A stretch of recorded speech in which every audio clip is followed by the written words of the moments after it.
sediakan.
Assalamualaikum warahmatullahi wabarakatuh. Bismillahirrahmanirrahim. Alhamdulillahirabbil alamin wassalatu wassalamu ala asyrafil anbiya'i wal mursalin wa ala alihi wa sahbihi ajma'in. Amma ba'du. Hadirin hadirat para jamaah, para pendengar radio Mass Media FM dan para pemirsa channel YouTube Al-Akbar TV dan TV digital Madu TV dimanapun berada.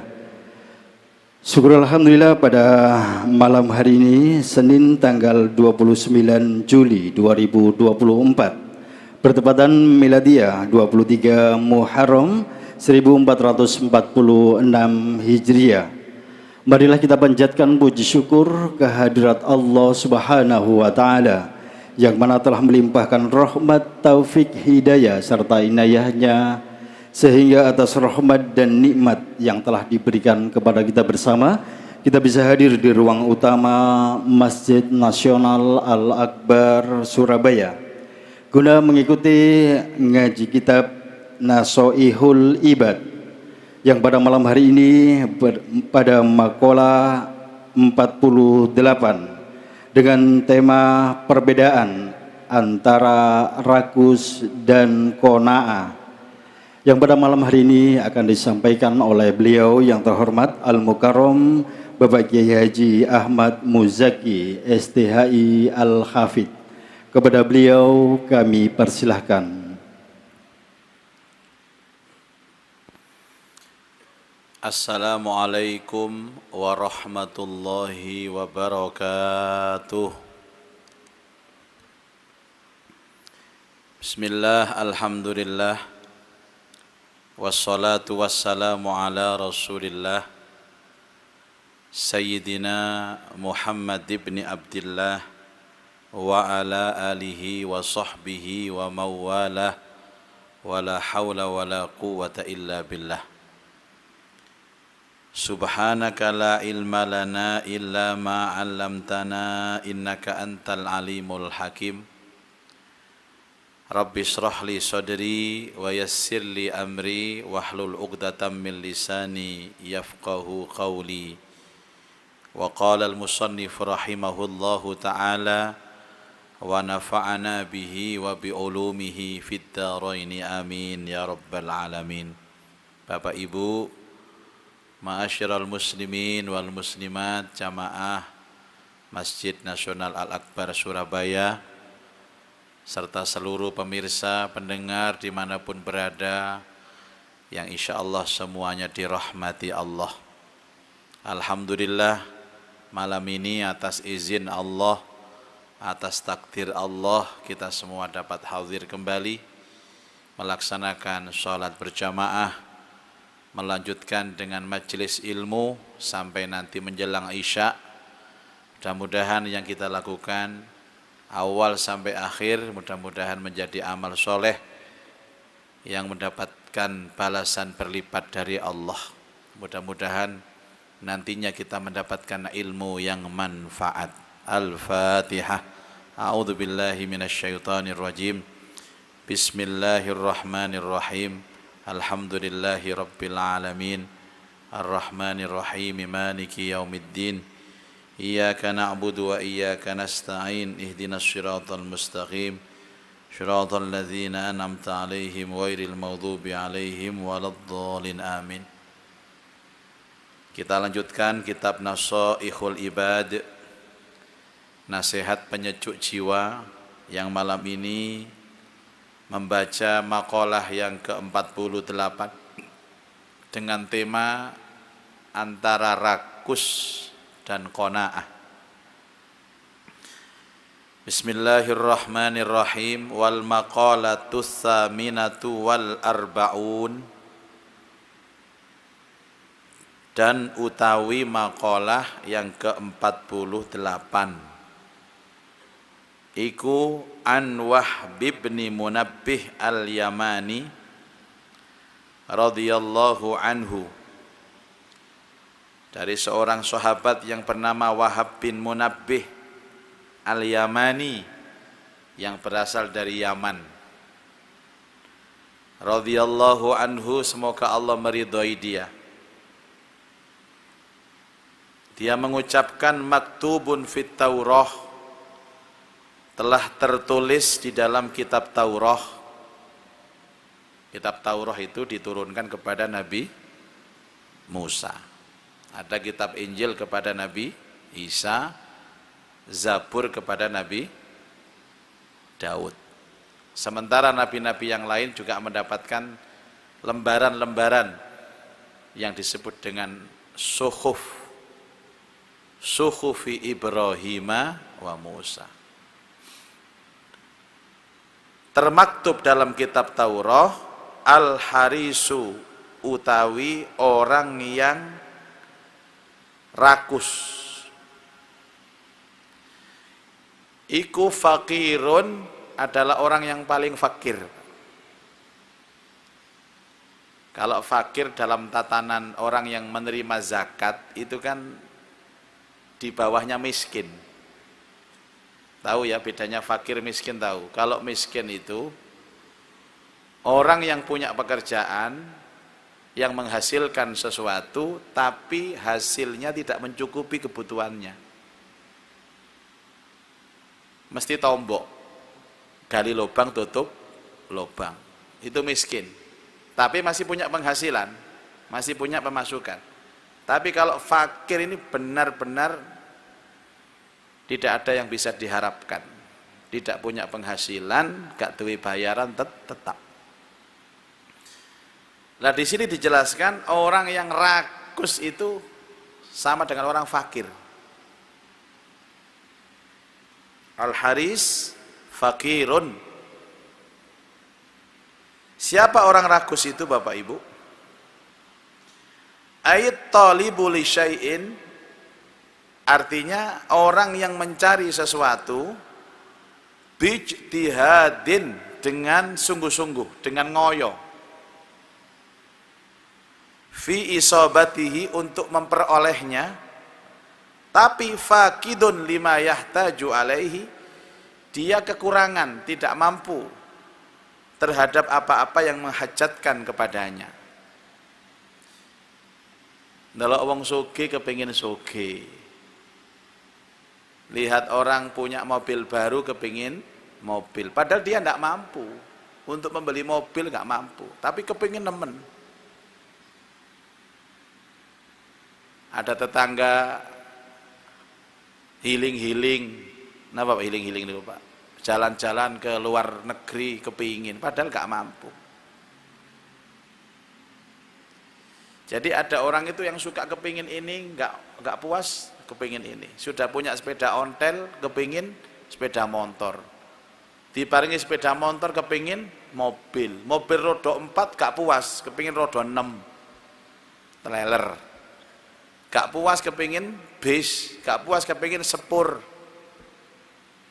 Sebenarnya Bapak Ibu, kalau saya mau jujur, di dalam hati manusia itu ada setitik tomak, itu ada. Semua punya, termasuk sing pidato nih.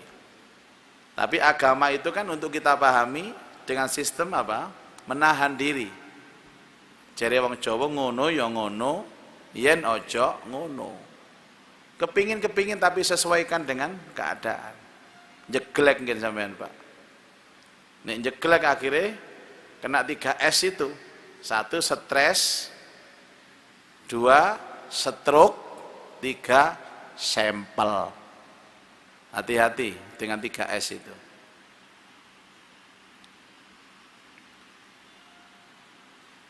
Ada gak orang tamak yang baik? Ada. Panjenengan ini tamak, tapi tamak terhadap ilmu. Boleh. Sudah bisa ilmu Quran, kepingin ilmu hadis, kepingin ilmu ini, kepingin ini. Jadi tomak yang dilarang itu kan tomak terhadap dunia.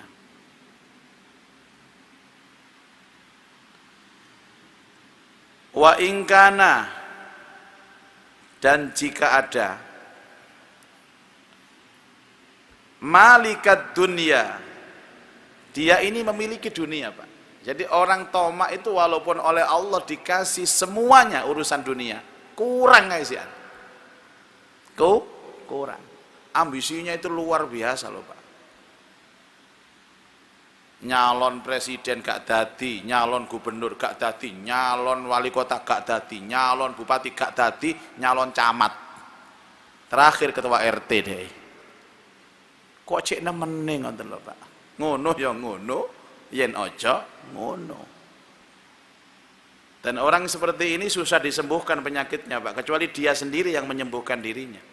Stop mandek.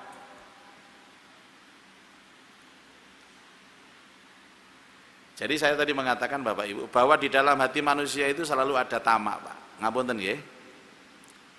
Tapi tamak yang baik itu tamak untuk urusan akhirat, ilmu, ibadah, silahkan tamak. Nabi itu juga punya sifat haris loh.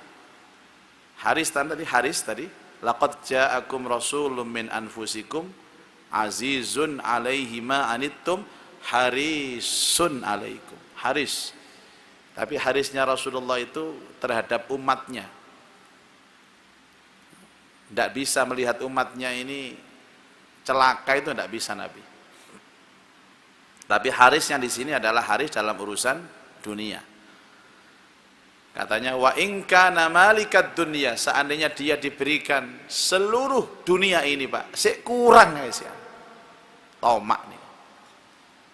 Ya Allah naudzubillah min dzalik ya.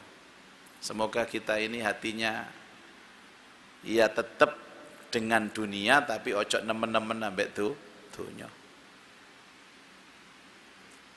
Nanti itu penyakitnya banyak, Pak ya. Satu, dia pasti akan pelit. Yang kedua, dia akan menghalalkan segala cara untuk mencari dunia.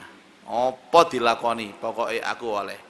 Kalau sekarang istilahnya sindrom, Bapak Ibu. Sindrom ini macam-macam loh ya. Ada sindrom popularitas. Pokoknya pengen terkenal lah, pengen viral lah pokoknya. Dengan segala cara dia supaya dirinya viral. Ada lagi sindrom punya kedudukan macam-macam, tadi saya ceritakan. Ada lagi sindrom punya uang yang banyak, macam-macam. Ada nggak orang sindrom tapi punya istri yang banyak, jadi koleksi istri gitu? Itu bagian dari sindrom. Hati-hati Bapak Ibu. Orang kalau punya sindrom, misalkan sindrom popularitas itu kemerungsung terus. Kepingin ini supaya dia tampil, supaya dia ini, supaya dia itu, ya Allah. Makanya orang seperti ini tuh orang yang fakir, Pak. Sakno. Fakir itu kan Miskin itu kan artinya sakno, Pak. Makanya ada orang Indonesia umroh, habis sholat di Masjidil Haram sama istrinya ke toko. Biasanya Bu, Pak, kalau ada suami itu yang sama istrinya ke toko, itu penjaga tokonya nanya, itu istrimu ya? Itu istrimu ya? Iya. Mana istri yang lain? Jadi sing dodolan itu, ndak ada. Ini cara Arabe, mafi, gak ono. Hah? Iki tok ta bojomu? Iya, iki tok. Miskin. Jare wong Arab, kon iku sakno. Kalau balik di miskin. Nah, orang Indonesia gak paham Pak Bu, dikira miskin gak duit. Duitku akeh, iki nang dompetku akeh. Enggak, duitmu akeh, bojomu situk. Miskin. Orang ajar Arab itu. Akhirnya mana gak ngajak bojone mana wis. Titisan ini miskin. Apa maksudnya memiliki dunia Bapak Ibu? Aima bainas sama'i wal ard, seandainya apa yang ada di langit dan di bumi di antara keduanya, minal amtiati, ya,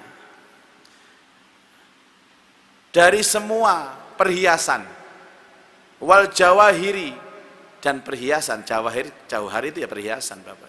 Jadi dia itu punya emas, punya perak, punya permata, segala macam dia punya. Tapi hatinya tomak Pak, dia kurang terus. Semuanya diberikan kepada dia, apa yang ada di langit dan kurang terus ya. Masya Allah. Itu orang yang tomak. Jadi walaupun dia seorang raja, walaupun dia memiliki semuanya, tapi kalau hatinya ada tomak, maka dialah orang yang paling fakir, dialah orang yang paling miskin, dan dialah orang yang paling kekurangan. Sampai ada nanti dijelaskan Bapak Ibu, waqna bil qalil ya'tikal katsir. Terimalah apa yang sedikit, maka Allah akan memberikan kamu yang banyak. Sing titik diterima, Allah maringi sing kathah. Tapi kalau titik, alah kurang, ini kurang, nggak ada orang pak puasnya Bapak Ibu, nggak ada. Jadi orang tomak itu ibarat orang kena gudiken, tahu penyakit kulit Bapak Ibu. Kemudian dia digaruk itu tambah enak, tambah digaruk tambah enak. Tapi selesai digaruk, lukanya semakin menganga, lukanya semakin besar dan semakin parah. Itu orang tomak. Ini tomak ndolek ilmu ngeten Pak sampean Pak. Mari ngaji rene pindah mrono, ngajine pindah mrono. Jare koncone kok gak bosen sih kon ngaji ku, gak. Seandainya ada 20 tiap jam itu aku pindah majelis pengajian gak bosen aku, tomak aku. Imam Nawawi ya. Ini ulama yang kitab-kitabnya banyak dibaca di Indonesia itu tiap hari duduk di dalam sejarahnya itu Pak di 17 majelis pengajian. Jadi setiap hari beliau itu duduk bertemu dengan 17 guru. Mulai subuh pindah dari guru, pindah lagi. 17 tiap hari. Imam Nawawi itu Pak. Nggak tahu Imam Haryanto, Imam Supardi itu berapa guru yang ya. Untungnya kita masih ketemu guru Pak, nggak ketemu guru piye niki nasibnya. Nah sekarang gurunya diganti dengan Google sama YouTube, TikTok. Gak usah ngaji Pak, nang Google ono, nang gone YouTube iku ono. Jadi tiap hari itu pindah-pindah channel YouTube 17 kali wis aku selevel Imam Nawawi aku.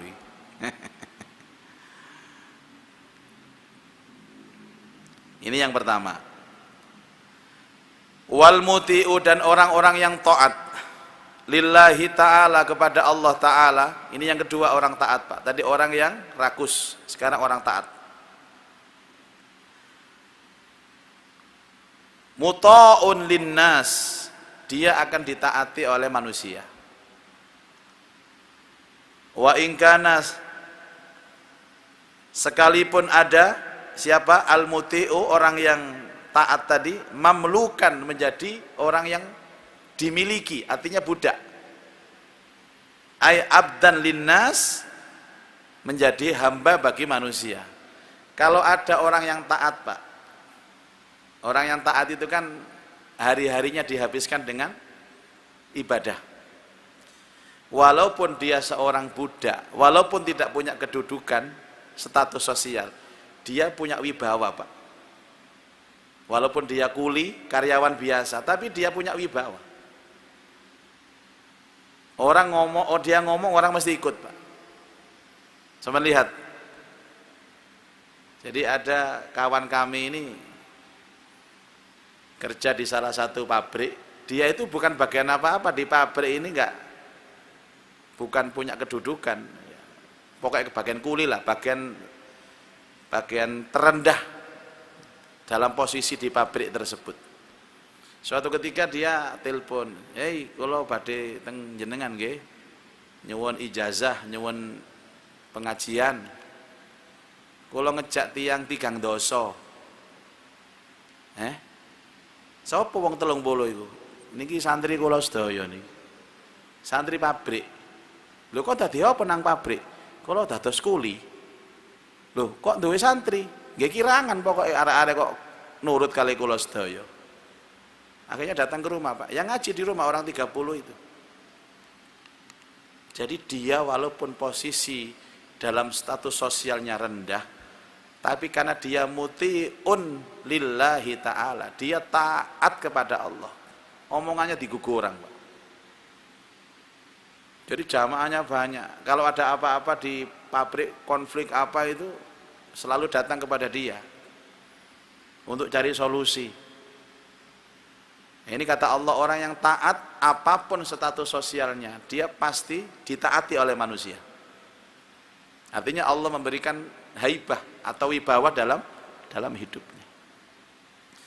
Jadi kalau melihat rumus kehidupan ini Bapak Ibu, panjenengan nggak usah repot-repot, orang itu harus taat kepada saya, orang itu harus ikut kepada saya.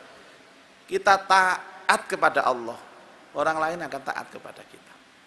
Makanya kalau ngapunten nggih balik jamaah niku curhat, yai bojo kula niku kok gak taat teng kula sih. Angger dituturi mbantah bojo kula niku. Kudu tak kaplok kae ngono jarene. Lho, gurung-gurung sing ngaplokan ngene.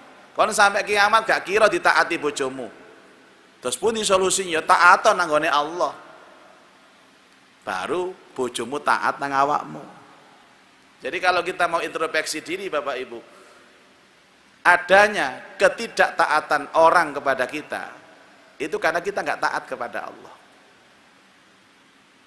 Janji nih kalau panjenengan taat nanggone Allah, kalau kita suami Pak, istri mesti taat. Kalau kita ayah, anak mesti taat. Kalau kita pimpinan perusahaan, anak buah mesti taat. Nek ningali rumus niki lho nggih. Jadi nggak usah tebar pesona, nggak usah nyewa influencer apa buzzer supaya ngapik-ngapik nang awake, gak usah. Taat kepada Allah, maka manusia-manusia akan taat kepada kita. Dan orang ini Pak, orang ini itu termasuk orang yang kaya raya, orang itu taat kok. Bener gak duwe motor Pak, tapi nek butuh-butuh nopo jamaah teko kabeh. Jenengan teng pundi jasa? Badhe teng Banyuwangi. Terus niki pados persewaan mobil. Mboten usah mobil kula mawon sampeyan damel pun. Ngono. Gak duwe motor tapi angger luar kota mesti numpak motor. Adik motornya ganta-ganti bisa. Mereknya ganti-ganti. Ya gak nyewa gratis, Pak. Nggih ngapunten nggih. Niki cerita dianggap lucu nggih, lucu lah. Atas kehendak Allah, kalau niki lah ngaji teng beberapa kantor nggih. Kemis kula ngaos teng kene Polda Jatim. Kadang-kadang kula ngaos teng kene Ko Armada 2. Niki Jenderal Bintang 2 sedaya, Pak. Kalau wingi nembe teng Kodik Latal Bintang 3. Senin kalau wingi teng kene FK UNER Fakultas Kedokteran. Kadang teng ITS. Padahal kula niki ngeten teng ngomong teng bojo kula. Lah yo Mi, aku gak tahu sekolah kepolisian. Tapi saiki ben Kemis nuturi polisi. Aku yo gak tahu sekolah angkatan laut. Selasa diundang nang AAL kono lho. Karena komandannya itu konco plek. Aku gak tahu sekolah kedokteran. Ben Senin nuturi FK UNER. Kan kita itu kan ketika harus masuk ke dalam satu urusan dunia kan tidak harus jadi seperti itu. Kula niki lho, Pak. Rutin ceramah teng rumah sakit Dr. Sutomo. Padahal gak tahu kuliah kedokteran, gak tahu sekolah kepolisian, gak tahu sekolah teknik. Bolak-balik mlebu metu ITS kula. Tak tahu sekolah keperawatan ya mlebu perawat. Terakhir kula ceramah teng Menur. Gak tahu dadi wong gendeng ya nuturi wong gendeng.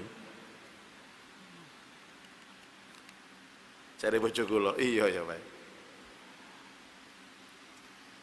Artinya kedudukan itu sebenarnya bukan persoalan kita itu ambisi di sana, Pak. Banyak orang yang ambisi di sana tapi Allah tidak ridho sudah. Ya mengalir saja seperti air. Nanti kan Allah noto kita di sini, ya sudah ditoto sama Allah.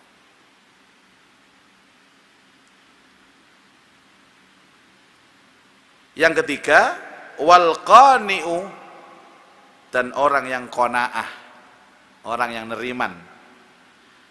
Aisakinul qalbi, tenang hatinya, inda adamil ma'lufati, dengan adanya keinginan yang macam-macam. Tidak punya keinginan. Dia pikir, pokoknya ya Allah kasih saya rizki, yang penting saya bisa makan, anak saya bisa makan, istri saya bisa makan, dan saya bisa ibadah pun cukup ya Allah. Wong terus Rasulullah, makanlah kamu sebatas kamu kuat untuk berdiri sholat saja. Gak usah berlebih-lebihan.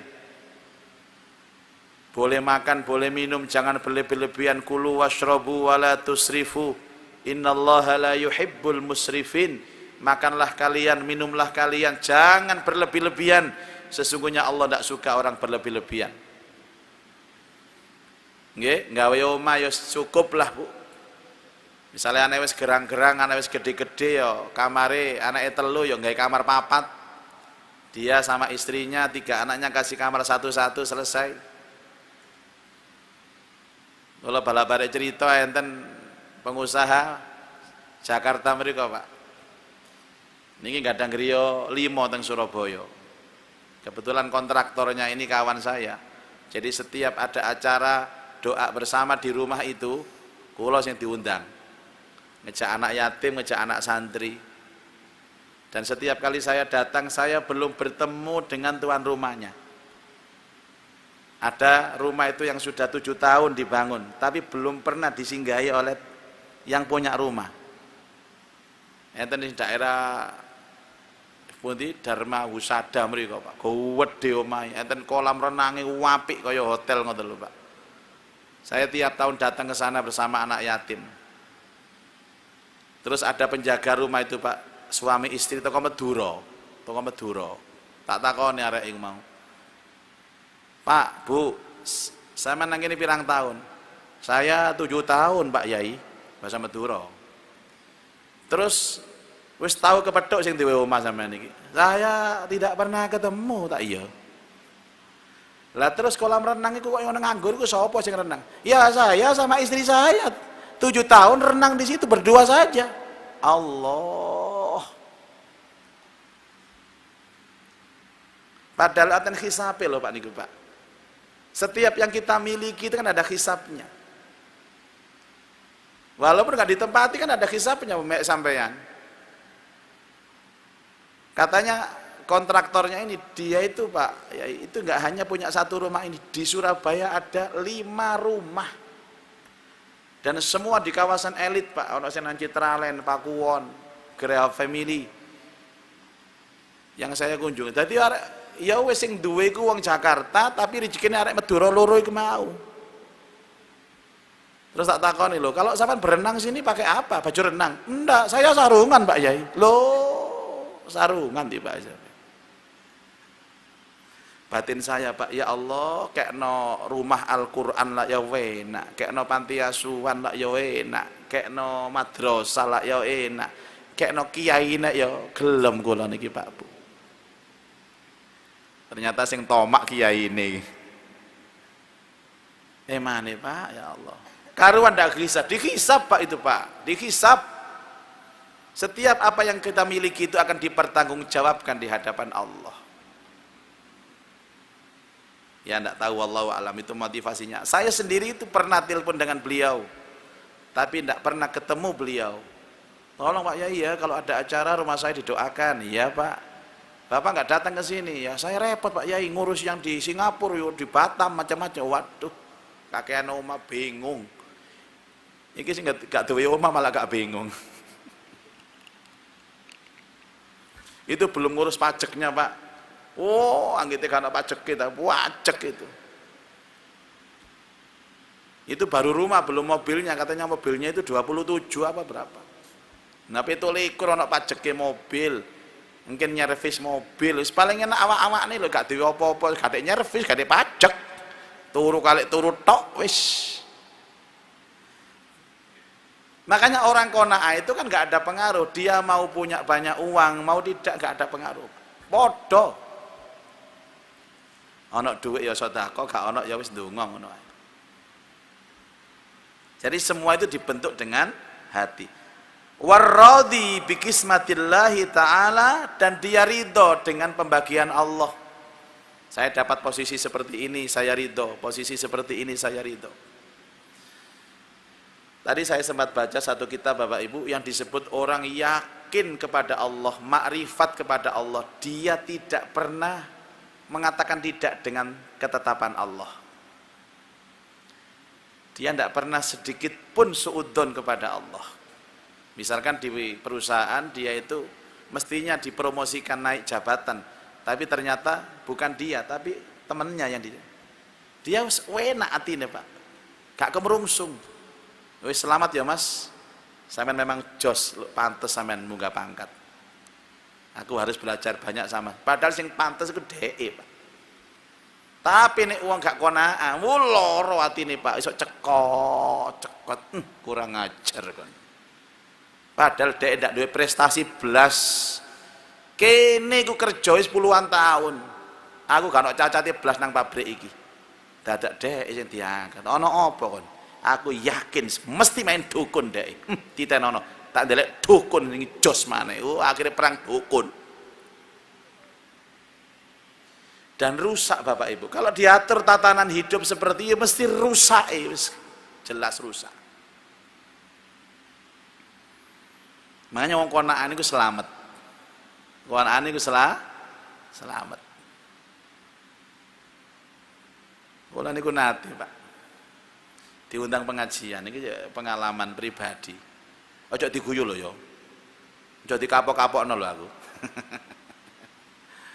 Sudah diundang lama, kula ning lek diundang uang kan mboten mungkin nerima undangan maneh to, Pak.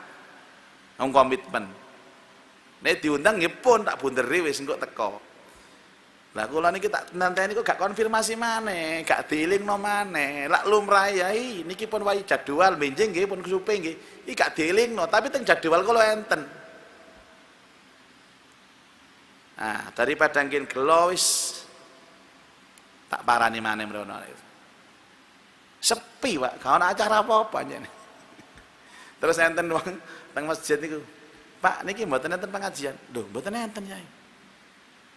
Lho, napa? Asale nggih, tapi mboten sida batal pengajiane. Lho. Enten panitia teko. Lho, masyaallah yai. Nyuwun ngapunten nggih, pengajiane batal. Kula supe nelpon sampeyan supe kula. Oh, nggih pun alhamdulillah. Nggih pun kula tak mantuk mawon. Untung tahu ngaji Pak. Enggak tahu ngaji tak serampang sandal wong iku Pak. Kene kuwi gak nrimo undangan liya. Teko gak dikonfirmasi, dadi anak jedek. Kene wis budal rono wadohe kaya ngono, batal dibae. Untung tahu ngaji iki, ya Allah, paringi ridho ya Allah, paringi ridho. Orang kalau makrifat Pak, tidak akan pernah kecewa dengan apapun yang ditetapkan Allah. Karena dia tahu, kalau ada sesuatu yang kurang, Allah menyiapkan yang lebih dari itu. Cuman bangun ngeten iki gak gampang ngono lho. Kene ya ana loro atine, tapi ya tak dem-dem ae ya Allah, semoga-moga ana gantine. Tiba ya gak ana temenan. Akhirnya tak tinggal ngopi ngono ae. Terus kadang pamitan bojo pengajian, ya apa iki rek? Tawara batal kok wis nang kono dibatalno panitia, mulai diceladu bojo, soro iki ya apa iki? Tak tinggal ngopi ae nang warkop ambek arek-arek. Engko jam 12 mulai ngono ae. Tuku-tuku roti lho Pak, gawe gantine berkat. Engko takoni bojo, ya iki lho berkati roti iki. Baik. Orang yang seperti ini ghaniyun, dialah orang yang paling kaya. Tidak menuntut apapun. Ridho dengan ketetapan Allah.